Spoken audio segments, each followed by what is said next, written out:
कृष्णाय वासुदेवाय हरये परमात्मने प्रणतक्लेशनाशाय गोविंदाय नमो नमः. भगवान श्रीकृष्णाला वंदन करून आणि भगवद्गीतेच्या चरणी नतमस्तक होऊन 16व्या अध्यायाच्या दुसऱ्या भागाला मी आता सुरुवात करत आहे. आपण पहिल्या भागामध्ये दैवी संपत्तीचे गुण काय आहेत ते आपण पाहिलं. कारण या अध्यायाचंच नाव आहे दैवासुर संपत विभाग योग. जे गीता मंदिर उभं झालं, पण इतर किरकोळ जसं असतं मंदिरात तसं या 16व्या आणि 17व्या अध्यायामध्ये आपल्याला काही गोष्टी भगवंतांनी सांगितलेल्या दिसतात. तर याचा विचार करत असताना 26 गुण आपण पाहिले. आणि तेज क्षमा धुती शौचम अद्रोहो नातिमानिता भवन्ति संपदम देवीम अभिजातस्य भारत. तेज क्षमा धैर्य शुद्धता अद्रोह अतिमान नसणं हे सगळे एकूण 26 गुणांचा विचार आपण दैवी संपत्तीत केला आहे. पण समाजामध्ये दोन्ही प्रकारची माणसं असतात, दैवी आणि आसुरी संपत्तीची.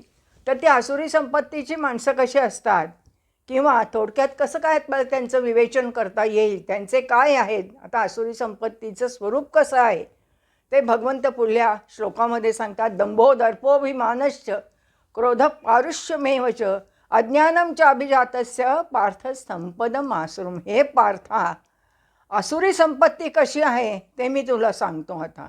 दंभ, दर्प, अभिमान, क्रोध, पारुष्य म्हणजे कठोरता आणि अज्ञान. 26 याच्यापेक्षा सुद्धा याच्यामध्ये आसुरी संपत्तीचे फक्त 5च गोष्टींचा विचार इथे आपल्याला केलेला दिसून येतो. दंभ हे पार्था ढोंग. दंभ म्हणजे काय? ढोंगीपणाने वागणं.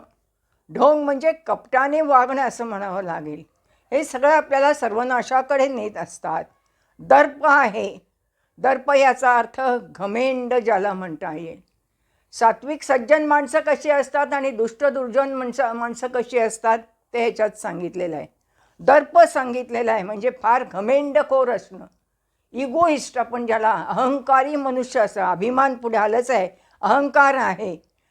त्याच्यानंतर अहंकारसुद्धा 8-9 प्रकारचा असतो. कुणाला विद्येचा आहे, कुणाला रूपाचा आहे, कुणाला शेतीचा आहे, कुणाला सोन्याचा आहे. कितीतरी सात्विक अहंकार, राजस, तामस असे खूप प्रकारच्या अहंकारावर बोलता येईल. परंतु दंभ, दर्प, अभिमान, अहंकार झालं. क्रोध म्हणजे राग ज्याला म्हणता येईल. पारुष्य म्हणजे कठोरता. पारुष्य म्हणजे निष्ठुरपणे वागणे. आता न्यायाधीश न्यायनिष्ठुर होतात कारण त्यांना दोन्ही बाजूंचा विचार करून मग ऑर्डर काढावी लागते किंवा निर्णय द्यावा लागतो. पण व्यवहारात काही माणसं आपल्याला कठोरही दिसून येतात, हेही आपल्याला माहिती. आणि म्हणून अज्ञानम च अभिजातस्य पार्थ संपदम आसुरीम असं म्हटलेलं आहे. शिवाय अज्ञान आहे. हे अज्ञान कसं आहे? कोणत्याही अंतिम तत्वाचं. अभिजातस्य म्हणजे आसुरी संपत्ती घेऊन जन्मलेली माणसं, यांच्याजवळ 5, आता गुण म्हणायचं का दुर्गुण म्हणायचं हाही विचार करावा लागेल. दुर्गुणच आहेत त्यांचे. दंभ, आणि या दंभावरती आपल्या संत तुकाराम महाराजांनी फार कोरडे ओढलेले आहेत. किंबहुना दंभस्फोटक संत असंच त्यांना म्हटलं जातं. ते माळा टोपी सगळं घालतात, ते दावी ती काय वैराग्याच्या माळा, पण आत मात्र काय असतो? विषय सोहळा, इंद्रियांचं विषय चिंतन चालू असतं. अनेक प्रकारचे दंभाचारी, जे नाही ते दाखवणं, ढोंग करणं, यज्ञयाग करतात. ते सुद्धा आपल्याला असं म्हणावं लागेल की आपल्याला काहीतरी नाव मिळावं म्हणून केलं जातं. म्हणून अशा लोकांचा नको स्पर्श, नको संग म्हटलंय तुकाराम महाराजांनी. म्हणून दंभ काय, मान काय, हे सगळे काय आहेत? भाऊ आहेत बघा. दंभ आहे, मान आहे, राग आहे. दुष्ट दुर्जन माणसंसुद्धा आपल्याला असं म्हणावं लागेल की या सगळ्या गोष्टींचा विचार करत असतात. ही भोंदूगिरी जेव्हा केली जाते, ह्या भोंदूगिरीवरती सुद्धा त्यांना वठणीवर आणण्यासाठी जसं रामदासांनी म्हटलं आहे, खटाशी पाहिजे खट नटासी आवश्यक, धटाशी पाहिजे धट, उद्धटासी उद्धट आणि खटनटासी खटनट अवश्य करावे. हे रामदासांचं वचन आहे. जशाच तसं या न्यायाने अशा दुष्टांशी वागावं लागतं. त्यांना दया माया क्षमा करून चालत नाही. अशी ही दुष्ट माणसं जी असतात ना, ती आसुरी संपत्तीतूनच निर्माण झालेली असतात, मूलतःच असतात असं आपल्याला म्हणावं लागेल. म्हणून यांना वरवर ते साधूचं सोंग आणतात. टिळे, माळा, टोपी सगळं काही घालतात, भस्माचे पट्टे आहे ओढतात आहे, किंवा राख फासतात. आणि तुकाराम महाराजांनी निंदा केली आहे की गाढवसुद्धा राखेत लोळतं. मग हे काय हो दुष्ट मनुष्य.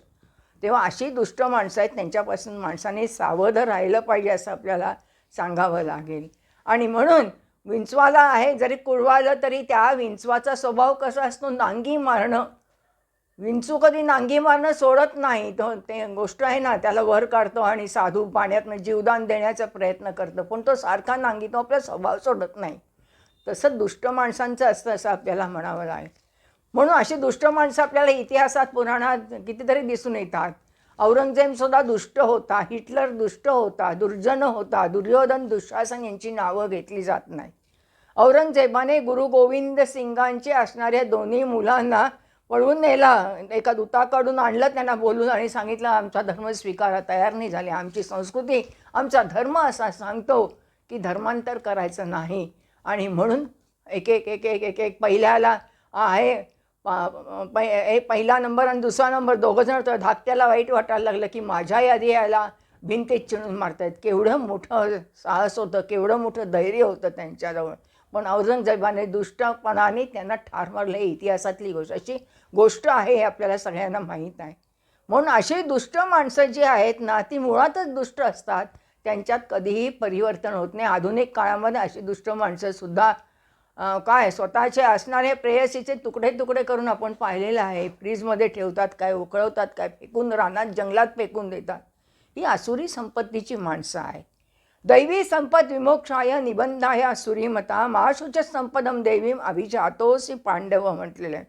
दैवी संपदा मुक्तिदायक आणि आसुरी संपदा ही बंधनकारक मानली आहे. मा शुचच संपदम देवीम म्हटलेलं आहे. म्हणून अर्जुना, तू शोक करू नकोस. कारण का, तू दैवी संपत्ती घेऊन जन्माला आलेला आहेस. तू सदाचरण, आचरण चांगलं आहे, तू चांगल्या घरात जन्माला आलेला आहेस. तेव्हा तू मात्र आता शोक करू नकोस. कारण दैवी संपत्तीच्या लोकांना मुक्ती मिळते, आसुरी संपत्तीच्या लोकांना अर्थातच मुक्ती मिळत नाही असं भगवंत इथे सांगतात. मग आसुरी संपत्ती असणाऱ्या लोकांच्यामध्ये सदाचाराचा अभाव असतो. कसा सदाचाराचा अभाव असतो? प्रवृत्तींच निवृत्तींच जना न विदुरासुरा न शौचम नापीच आचारो न सत्यम तेषु विद्यते म्हटले. आसुरी स्वभावाचे लोक कसे असतात? आसुरी म्हणजे सुर आणि असुर, देव आणि विरुद्ध राक्षस असं म्हणावं लागेल. असे लोक कसे असतात? प्रवृत्ती आणि निवृत्ती हे दोन्हीही जाणत नाही. त्यामुळे त्यांच्या ठिकाणी जनान विदुरासुरा न शौचम नापीच आचारो, आणि त्यांच्या ठिकाणी अंतर्बाह्य कुठल्याही प्रकारची शुद्धी असत नाही. उत्तम आचरण, चांगलं आचरण असत नाही. सत्य भाषणही असत नाही. शौच म्हणजे काय? शौच म्हणजे शुद्धता, शरीराची स्वच्छता नाही, तर अंतःकरण पण चांगलं असलं पाहिजे. तेव्हा आपल्याला असं म्हणावं लागेल, ही दुष्ट माणसं जी असतात ना, ती सगळं आव आणतात, पैसे देतात, दान देतात, खोटं परंतु सत्य बोलतं असं सांगतात, पण आतून ती फार वेगळ्या प्रकारची असतात. त्यांच्याजवळ कोणत्याही प्रकारचं पावित्र्य नसतं, शुद्ध आचार नसतो. सत्याचा तर ते अपलाप करताना आपल्याला दिसतात. खोटी माणसं कसं बोलतात ना, त्याला काही लाय डिटेक्टर आणायची गरज नाही. ते माणसाच्या चेहऱ्यावरून किंवा वाणीवरून माणसाला माणूस कसा आहे हे आपल्याला लगेच समजून येत असतं. म्हणून आसुरी संपत असणारी माणसं ही कशी असतात? ती आस्तिक नसतात, ती नास्तिक असतात. असत्यम अप्रतिष्ठम ते जगदाहुरनीश्वरम अपरस्पर संभूतम किमन्यत कामहेतुकम म्हटलेलं आहे. हे आसुरी स्वभावाचे मनुष्य असं सांगतात की असत्यम अप्रतिष्ठम, हे जग जे आहे ना, त्याला कोणत्याही प्रकारचा आधार नाही. जगदाहुरनीश्वरम म्हटलं आहे, ते ईश्वराशिवाय आहे, आपोआपच निर्माण झालेलं आहे. अपरस्पर संभूतम म्हटलेलं आहे, आपोआपच निर्माण झालं आहे. किमन्यत काम आहे, अशा आणखीन काय आहे? काम हेच त्याचं कारण आहे असं म्हटलेलं आहे. विशिष्ट कार्य घडत असताना त्याच्या पाठीमागे कारण असतं. कोणतीही जगातली घडणारी घटना ही कारणविरहित नसते. एव्हरी इव्हेंट ॲज ए कॉज हे तर्कशास्त्रात आम्ही शिकवलेलं आहे. प्रत्येक घडणाऱ्या घटनेला, मग ती नैसर्गिक असो, सामाजिक असो, राजकीय असो, वैयक्तिक जीवनातली असो, भौगोलिक असो, सामाजिक असो किंवा राष्ट्रीय असो, कोणत्याही वेगवेगळ्या प्रत्येक घटनेला कारण असतं. रोगाचं कारणही आपल्याला डॉक्टरना शोधावं लागतं असं आपल्याला म्हणावं लागेल, परंतु हे कारण शोधत असताना त्याचा विचार करावा लागतो. मग जग कसं निर्माण झालं, जगाचं कारण काय असलं पाहिजे. जगाचं मूलभूत कारण आहे, सांख्यदर्शनकार प्रकृती हे आदिकारण आहे मानतात, ब्रह्मने कारण म्हणतात. मग पुन्हा अनवस्था ब्रह्माचं काय, ब्रह्मने अधिष्ठान आहे, त्याचा बेस आहे, सबस्ट्रॅटम ज्याला इंग्रजीमध्ये म्हणतात. म्हणून हे आधार तत्व आहे. पण अशी नास्तिक माणसं ह्या जगाच्या पाठीमागे कुठलं तरी अदृश्य अभौतिक तत्व आहे असं मानायलाच ती तयार होत नाही. हे जग बिनबुडाचं आहे असं अप्रतिष्ठितरित्या ते व्यक्त करत असतात. आणि म्हणून काम हेच त्याचं किमन्यत काम हेतुकम म्हटलेलं आहे.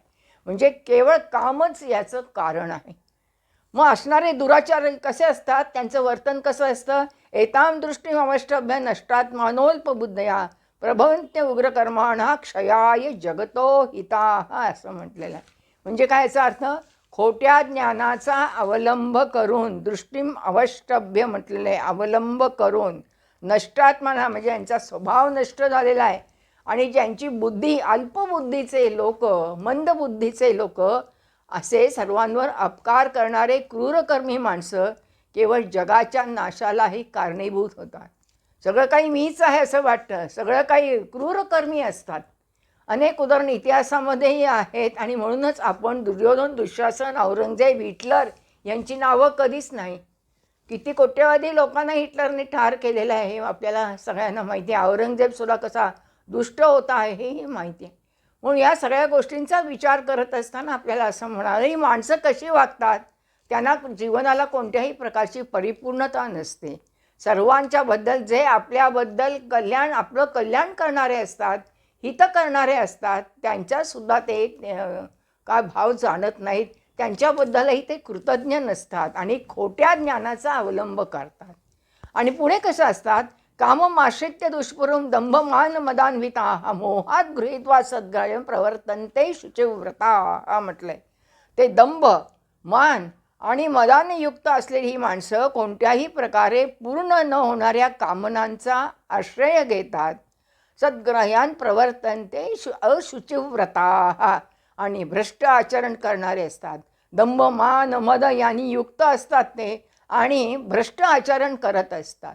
थोड्या कारणाने सुद्धा जणू काही आपल्याला फार मोठं काही मिळालेलं आहे आणि म्हणून मदोन्मत्त होतात ते आणि मत चढतो त्यांना. दंभ आत्ताच सांगितलेलं आहे, जे नाही ते दाखवणं असं म्हणावं लागेल. आणि मदोन्मत्त होतात. जसं भर्तृहरीने आपल्या एक नीतिशतकात सुंदर म्हटलेलं आहे की मला थोडंसं, कसा असतो मनुष्य बघा, थोडंसं ज्ञान झाल्यानंतर मनुष्य हत्ती जसा मदोन्मत्त होतो ना, वा तसा काय मदोन्मत्त होतं. संपूर्ण कुंभो न करो ते शब्दम अर्धो घट घोषमुपैते नूनम विद्वान कुलीनो न करो ते गर्वम जल्पंती मूढास्तु शयस्नवीने म्हटलेलं आहे. थोड्या अळकुंडाने, थोड्याशा ज्ञानाने, अर्ध्या अळकुंडाने पिवळे झालेले लोक, अज्ञ लोक मी किती मोठा आहे असं समजतात. पण पुढे भर्तृहरी त्याच सुभाषितामध्ये, नीतिशतकातल्या सुभाषितात असं म्हणतो की हा मनुष्य जेव्हा बुधजनांच्या सहवासात जातो, संगतीत जातो, तेव्हा मला कळतं की मी काहीच नाही, मी अगदी थोडंसं जाणलेलं आहे. आणि त्याचा असणारा मध हा जसा एखादा ज्वराप्रमाणे म्हटलं आहे, एखाद्या तपमापकातला पारा जो चढतो तापर्यंत, तो जसा हळूहळू औषध दिल्यानंतर उतरत जातो, तसं सज्जन संगतीमुळे त्याचा असणारा मध हा हळूहळू उतरत जातो. पण दुर्जनांना असं वाटतं मीच श्रेष्ठ, मीच ज्ञानी आहे असं आपल्याला म्हणावं लागेल. दंभ, मान आणि मद यांनी तो युक्त असतो असं आपल्याला म्हणावं लागेल. चिंताम परिमेयांच प्रलयांताम उपाश्रिता कामोपभोग परमा एता वदती निश्चिता असं म्हटलेलं आहे. म्हणजे काय, मरणानंतर त्यांच्या डोक्यावर असंख्य चिंतांचं ओझं असतं. विषयपोभोग भोगण्यात रममाण असणारे, तत्पर असलेले, हाच काय तो आनंद आहे असं म्हणतात. जन्मापासून मृत्यूपर्यंत मला सुख आणि सुख प्रत्येक मनुष्य सुखाच्या मागे धावत असतो. Everybody is running after happiness म्हणतात. पण सुखाच्या मागे धावल्यावर कधीच सुख प्राप्त होत नाही. तो आमचा मिल म्हणतो की सुखाकडे दुर्लक्ष करा की तुमच्या मागे सावलीसारखं उभं राहतं. सुख कशावर, वस्तूंवर अवलंबून आहे का आपल्या मनप्रवृत्तीवर अवलंबून आहे ह्याचाही विचार करावा लागतो. म्हणून प्रत्येक गोष्टीचं असं आपल्याला म्हणावं लागेल, अगदी जन्मापासून मृत्यूंपर्यंत एक झालं की दुसरं, दुसरं झालं की तिसरं, म्हणजे काम वासना कशा आहेत त्यांचं समाधान कसं करता येईल असा विचार इतकंच सुख समजणारे असतात. वस्तुतः धर्म, अर्थ, काम आणि मोक्ष हे 4 पुरुषार्थ समाजधारणेसाठी आवश्यक आहेत. पण चार्वाकांच्या प्रमाणेच हे दुष्ट दुराचारी लोक काय म्हणतात, नाही, विषयांचं सेवन करणं, कामभावनेचं समाधान करणं हेच माझ्या जीवनाचं ध्येय आहे असं आपल्याला म्हणावं लागेल. मग कशाचाही ते विचार करत नाही आणि मग स्वार्थी लोक स्वार्थाप्रमाणे निर्माण होत असतात. स्वार्थी वृत्ती निर्माण होते. स्वार्थी वृत्ती झाल्यानंतर मी माझं आहे, मी संपत्ती मिळवणार. म्हणून आसुरी लोकांचं काय असतं, सत्ता, संपत्ती आणि संस्कृती या 3 घटकांभोवतीच ते फिरत असतात. माझ्या हातात सत्ता आली पाहिजे, संपत्ती असेल तर सत्ता मिळेल, माझी स्वतःची अशी काही संस्कृती आहे, या 3 गोष्टींमध्येच ते फिरत असतात. आणि मग सत्तेसाठी संघर्ष सुरू होतो. संघर्ष झाल्यानंतर स्पर्धा सुरू होते. स्पर्धा सुरू झाल्यानंतर भांडणं सुरू होतात, चहाड्या होतात, मारामारी होते आणि मग युद्ध. सध्याच्या समाज जीवनाचं आणि राजकारणाचं असणारं चित्र आपण पाहिलं तर हे सगळं आपल्याला असं दिसून येतं. म्हणून प्रत्येकजण सत्तेसाठी काय आपापलेला आहे. संपत्ती कसे, माझ्या काही विद्यार्थ्यांना विचारलं होता मी प्रश्न, तेव्हा BAच्या शेवटच्या विद्यार्थ्यांनी सांगितलं होतं मला राजकारणात शिरणार. म्हटलं का रे, तर म्हणे आम्हाला त्याच्यातनं खूप पैसा मिळेल म्हणून आम्ही जाणार. कशा पद्धतीने आजची तरुण पिढी चालली याचा विचार आता माझा काय आहे, बराच मागचा होता, तरीसुद्धा लोकांना आज अजूनही सत्ता आणि संपत्तीची हाव असते. पुढे म्हणतात आशापाश शतैर्बद्ध कामक्रोधपरायण इहंते कामभोगार्थ न्यायेनार्थ संचया. शेकडो आशांच्या पाशांनी बद्ध झालेले कामपरायण, क्रोधपरायण, इहंते कामभोगार्थान म्हटलेलं आहे. म्हणजे काय, विषयांच्या इंद्रियांचे जे 5 विषय त्यांच्या भोगांसाठी अन्यायपूर्वक अर्थसंचय पदार्थांचा संग्रह करून मग ते काय करत असतात, कर्म करत असतात असं म्हणावं लागेल. एक इच्छा झाल्यावर दुसरी आहे. धनाची इच्छा असणं हे आवश्यक आहे. अर्थाशिवाय कुठलंही मनुष्याचं काय पानही हलणार नाही. परंतु अर्थ किंवा धन ते मिळवत असताना मी चांगल्या धर्माच्या मार्गाने, न्याय आणि नीतिमार्गाने मिळवत आहे का याचा विचार माणसाने करावा लागतो. नाही तर पैसा खूप मिळाला आहे आणि स्विस बँकेत ठेवला तर त्याला काहीच अर्थ नाही.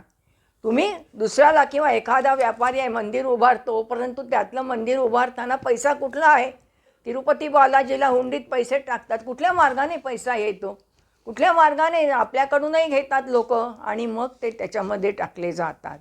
तेव्हा त्या सगळ्या ह्याच्यामध्ये विचार करत असताना कामभोगार्थासाठी म्हणजे इंद्रियजन्य विषय जे आहेत त्यांचा उपभोग कसा घेता येईल याचा विचार करतात. पुढे म्हटलं आहे असौ मया हतश्चतुर्हनिश्चय चापरान ईश्वरोहम भोगी सिद्धोहम बलवान सुखी असं म्हटलेलं आहे. म्हणजे काय आहे, हे मीच आहे असो, या शत्रूला मी मारलं आहे.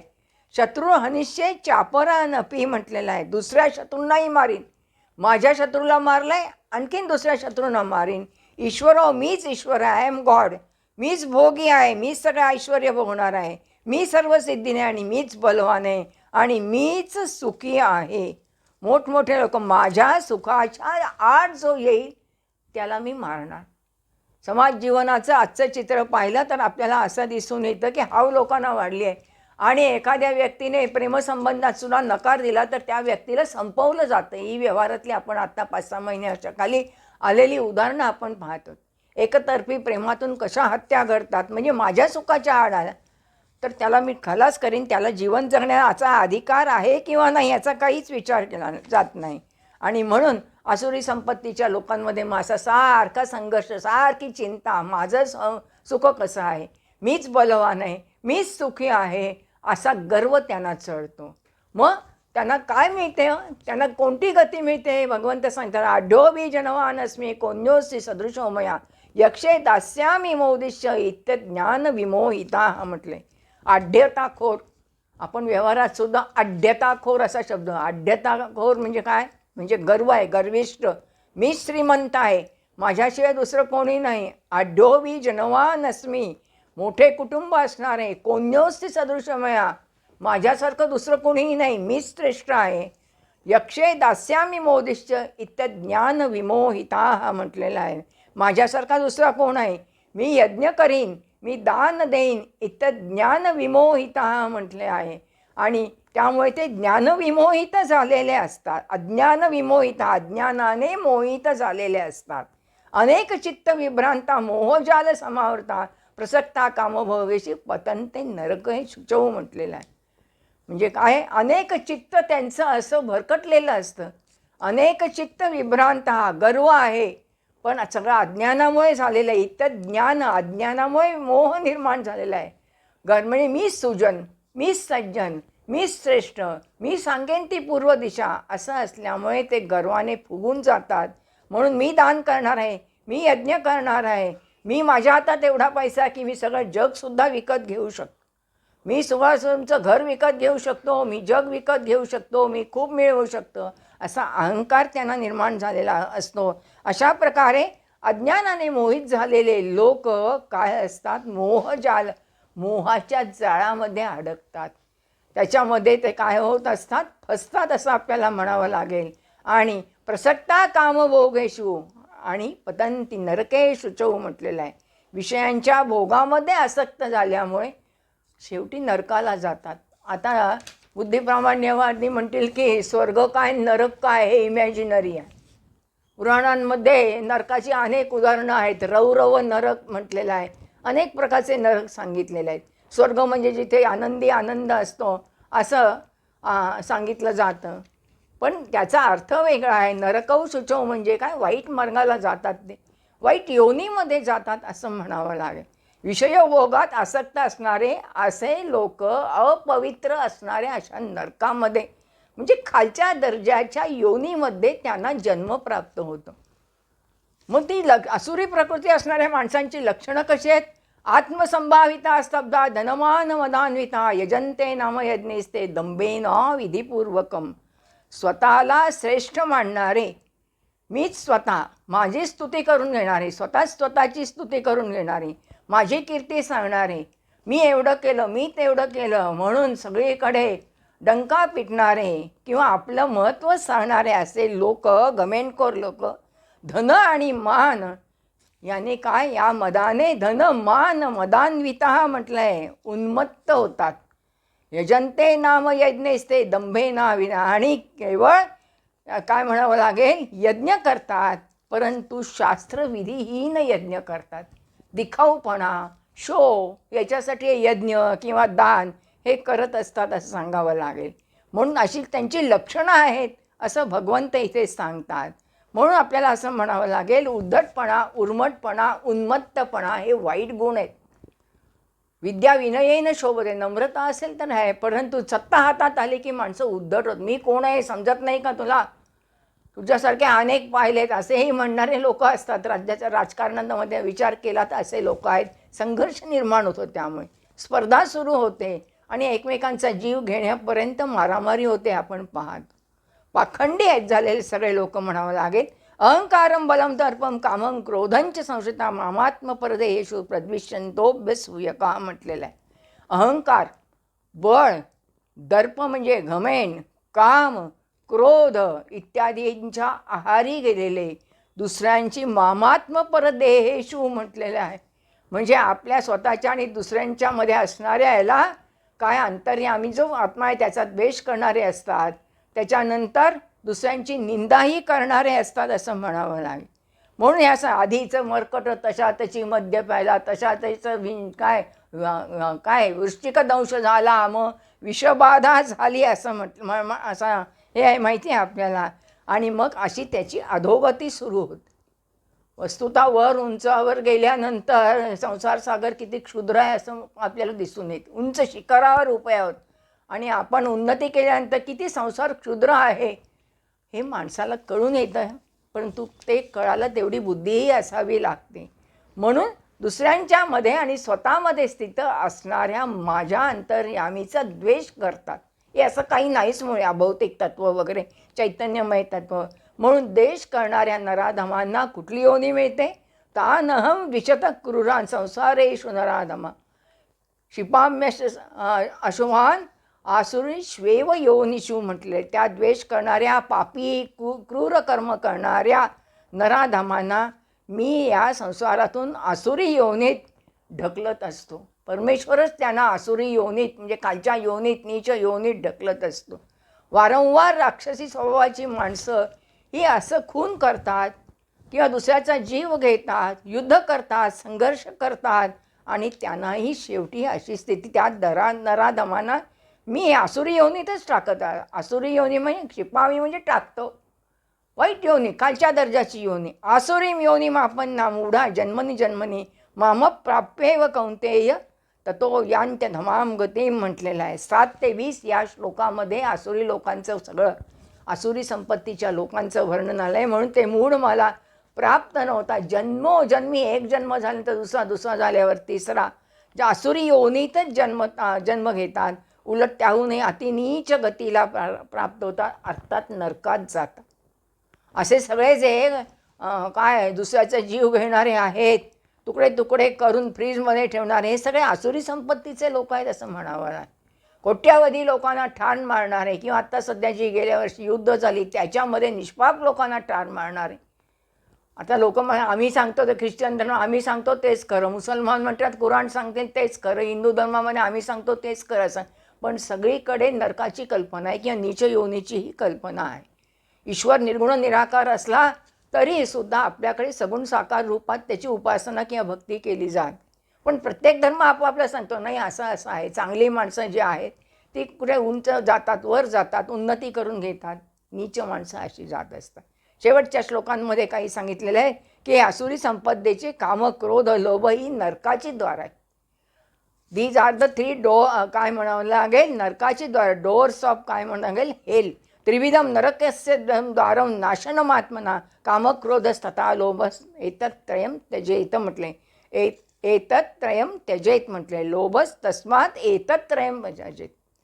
काम, क्रोध आणि लोभ ही 3 प्रकारची नरकाची द्वारं आहेत आणि त्यामुळे ही सगळी काय आहे म्हणावं लागेल तू टाकली पाहिजेस. विश्वामित्र एवढे मोठे महान तपस्वी होते, परंतु ते काय मेनकेने त्यांच्या तपश्चर्येचा भंग केला. उपयोग काय झाला? पुन्हा रंभा आली, दुसरी पाठवली अप्सरा. मग रंभेने हे केलं, मग तिला सांगितलं तू नदी होऊन वाहत जाशील म्हणून तिला शाप दिला. तपश्चर्या करून सामर्थ्य मिळालं, त्याचा उपयोग काय केला? तपश्चर्या करून रावणाने शक्ती मिळवली, उपयोग काय? सीतेचं अपहरण करण्यात गेलं. आणि अशा लोकांच्या बद्दलचा आदर, जरी रावण विद्वान असला तरी लोकांच्या मनात आदर कमी असतो असं म्हणावं लागेल. म्हणून काम, क्रोध आणि ही नरकाची द्वारं आहेत. विनोबांनी छान म्हटलं, असा मोठा रस्ता आहे आणि त्या रस्त्यातून सगळे जात आहेत, वाहनं जात आहेत, सगळे काम, क्रोध, लोभ ही सगळी वाहनच आहेत म्हणावं लागेल. परंतु सत्याचा मार्ग अरुंद असतो. हो, सत्य लहानसंच आहे, लहानशीच वाट असते, त्याचा स्वीकार कोणी करत नाही. म्हणून या तिहींचा त्याग करावा. अति काम, अति क्रोध, अति लोभ जर असेल ना तर त्यामुळे माणसाला काही प्राप्त होऊ शकत नाही. क्रोधामुळे तर माणसाची शारीरिक हानी होते आणि मानसिक होते. शेवटच्या 2-3 श्लोकांमध्ये म्हणतात की परमगती कशी लावेल? मग एतैर्विमुक्ता कौंतेय तमोद्वारैस्त निर्भरा आचरत्यात मनश्रेयस ततो याति पराम गतिम म्हटलेलं आहे. हे अर्जुना, या 3 नरकाच्या दारांपासून मुक्त झालेला पुरुष आचरत्यात मनश्रेयस गाठतो, परमगती प्राप्त मिळते त्याला, आपल्या कल्याणाचं आचरण करतो आणि त्याला अर्थातच मला येऊन मिळतं. म्हणून शास्त्रविधी सोडून कर्म करणारची, जे लोक शास्त्राला धरून कर्म करत नाही, यश शास्त्रविधी मुत्सृज्य वर्तते कामकारता न सिद्धीम समावाप्नोती न सुखम न पराम गतिम असं म्हटलेलं आहे. योग्य काय अयोग्य काय आहे? यश शास्त्रविधी मुत्सृज्यम म्हटलेलं आहे. जो मनुष्य शास्त्राचे नियम सोडून मनाला वाटेल तसं वागतो त्याला सिद्धी मिळत नाही, त्याला परमगती मिळत नाही, सुखही मिळत नाही. वैद्यकीय शास्त्राने सांगितलेलं आहे, आजारी झाल्यानंतर पेशंट डॉक्टरकडे जातो आणि त्या डॉक्टरने सांगितल्याप्रमाणे वागावं लागतं, पथ्य पाळावं लागतं. खोकला झाल्यानंतर आंबट खाऊन चालत नाही. औषध दिल्यानंतर बाटली हलवून घ्यावी लागते. शेक बिफोर यूज असं लिहिलेलं असतं बाटलीवर. ते पाळलं नाही तर तुमच्याकडे काही त्याचा औषधाचा इफेक्ट होत नाही. पथ्य पाळलं नाही तरी पुन्हा आजार वाढतो. म्हणून शास्त्राला धरून कर्तव्य काय, कर्तव्य, योग्य काय, अयोग्य काय, परिणामांचा त्याचा हेतू शुद्ध असला पाहिजे. तसंच कर्तव्य कर्म करत असताना त्याचे परिणाम काय होतील हे पाहून माणसाने ती सगळी आपली कर्म ही केली पाहिजेत. म्हणजे तारतम्य ठेवलं पाहिजे. नससिद्धी मवाप्नोती न सुखम परमागती म्हटलेलं आहे. मनाला वाटेल तसं वागलं, मनःपूतं समाचरेत अशी जर वृत्ती असेल तर माणसाला कोणतीही सिद्धी मिळत नाही. न अवाप्नोती प्राप्त करून घेत नाही, परमगती नाही, सुखही मिळत नाही. म्हणून शास्त्रानुसार यद्यपि शुद्धम लोकविरुद्धम नाकरणीयम ना, जसं लोकांच्या विरुद्ध करून चालत नाही तसं शास्त्राने सांगितलेलं, शास्त्राला प्रमाणभूत असणारे कृती माणसाने केली पाहिजे. आणि शेवटी श्लोकामध्ये म्हणतात, तस्मात् शास्त्रम प्रमाणम ते कार्य व्यवस्थितो ज्ञात्वा शास्त्रविधानोक्तम कर्म कर्तुमिहार्हसि. म्हणून तुला कर्तव्य काय, अकर्तव्य काय आहे याची व्यवस्था लावण्यात शास्त्रच प्रमाणभूत, शास्त्रविधानोक्तम, शास्त्रच प्रमाणभूत आहेत. कर्म कर्तुमिहार्हसि, कर्मच करणे म्हणून शास्त्राने सांगितल्यानुसार कर्म करणं हे अर्थातच तुला योग्य ठरेल. म्हणून शास्त्राने काय सांगितले आहे, तू क्षत्रिय आहेस, तुला युद्ध केलं पाहिजे. म्हणून प्रत्येक ह्याच्यामध्ये असा अलिखित संदेश देत आहे की तू आता युद्धाला तयार हो आणि युद्ध करण्यास ते प्रवृत्त करत आहेत. आता अर्जुनाची मनोभूमिका हळूहळू तयार झाली आहे. म्हणून 15व्या अध्यायापर्यंत गीता मंदिर उभं केल्यानंतर त्याचा असणारा अनुषंगिक भाग या 16व्या आणि 17व्या अध्यायात आपल्याला सांगितलेला आहे. म्हणून हे अर्जुना, तू तर चांगल्या दैवी संपत्तीच्या कुळात जन्म घेतला आहे असून नाही, तेव्हा कर्तव्य काय आहे माझं, अकर्तव्य काय आहे, योग्य काय आहे, अयोग्य काय आहे, श्रेयस काय आहे, प्रेयस काय आहे, ह्याचा विचार करून तू कोणतीही कृती कर. असा संदेश केवळ अर्जुनाच्या पुरताच मर्यादित आहे असं नाही, तर सर्वांना हा उपदेश भगवंतांनी इथे आपल्याला दिलेला दिसून येतो. म्हणून दैवी संपत काय किंवा असुरी संपत काय, जन्माला आल्यानंतर कोणी काय सज्जन नसतो, सुजन असतो किंवा दुर्जन असतो असं नाही. परिस्थितीतून मनुष्य सज्जन आणि दुर्जन बनतो. त्यासाठी पूर्वजन्मीचेही संस्कार असावे लागतात, आईवडिलांचेही संस्कार असावे लागतात, चांगल्या वातावरणात वाढावं लागतं, चांगली संगती मिळावी लागते. तर दैवी संपत्तीचे गुण जे 26 सांगितलेत आपण केलेत ते मनुष्याच्या जीवनात निर्माण होतील. नाहीतर असुरांच्या संगत वाईटाची चाल लवकर असते बघा. वाईट लवकर गोष्टी शिकले जातात, चांगली गोष्ट शिकायला मुलं लवकर शिवी शिकतात. मग आईने 2 रट्टे मारल्या, हे बोलू नको म्हटल्यावर मग त्याला कळतं नाही हा शब्द चांगला नाही. लहानपणी काहीच कळत नसतं, कारण सत्सद विवेक बुद्धी नसते, हळूहळू ती विकसित होते. तेव्हा तुम्ही दैवी प्रवृत्तीचे आहात का असुरी प्रवृत्तीचे आहात हे ठरवणं तुमच्या हातामध्ये आहे. तर तुमची उत्तम गतीही तुम्हाला प्राप्त होऊ शकेल असा संदेश केवळ अर्जुनाला न देता संपूर्ण जगाला भगवंतांनी इथे दिलेला आपल्याला दिसून येतो. इथे दैवासर संपत विभाग योग नाम इथे ओम तत्सरिती पूर्ण झालेला आहे. ओम तत्सरिती श्रीमद्भगवद्गीतासु उपनिषत्सु ब्रह्मविद्यायां योगशास्त्रे श्रीकृष्णार्जुन संवादे दैवासुर संपत विभाग योगो नाम षोडशोऽध्याय. हा 16वा अध्याय पूर्ण झालेला आहे. यत्र योगेश्वर कृष्ण यत्र पार्थो धनुर्धरः तत्र श्री विजयो भूते ध्रुवा नीतिर्मतिर्मम. हरये नमः, हरये नमः, हरये नमः.